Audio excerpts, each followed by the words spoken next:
It's a week in which I learned that Doctor Who was being canceled. Oh! Nah. And then we learned that was a nasty rumor. But the part of it that I believe, and I just might as well bring this up, right, is that Ncuti is becoming a hot property and is being wooed to Hollywood, and that he'd be a fool not to pursue, all the great things that are apparently being offered him. So because rumors were flying, what I had heard, tell me if you have heard this, is that his regeneration has been filmed.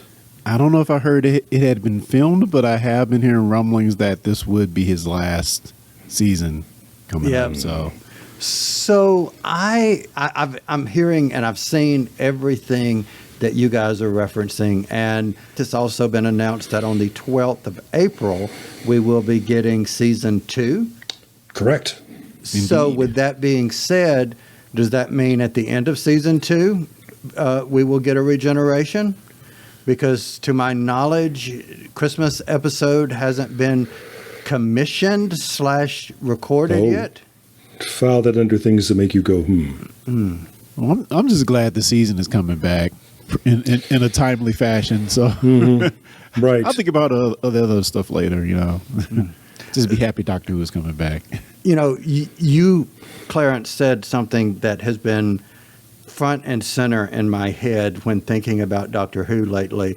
And as of recording wise, the last thing that we have gotten together recording was the week after Christmas when we did the recording of the Christmas episode, Joy to the World. Part of that, I will be honest, is my work schedule has been crazy busy the last month and a half. But another part of that is also things like what you mentioned, Lee, this constant barrage of Doctor Who is woke, Doctor Who is canceled, Ncuti is awful, Ncuti is leaving.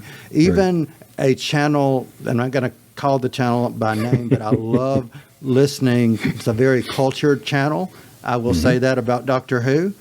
And I love what they do there.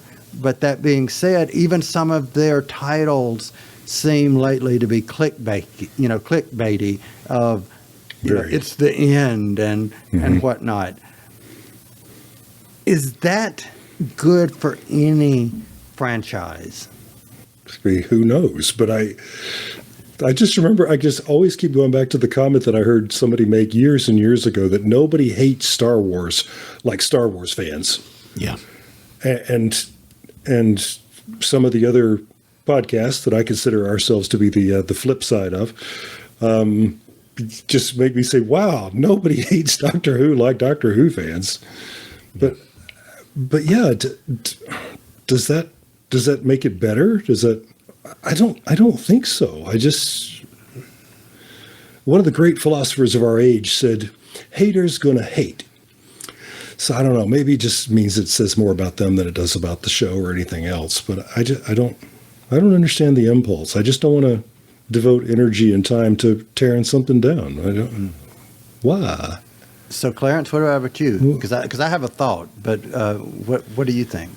I mean, as far as the woke thing, I wish I had a better familiarity with Classic Who than I do. Then I could speak more definitively. But I'll say I'll compare it to Star Trek. I'm working on a video where the title is Doctor Who is woke. Star Trek is woke and always has been. Yeah.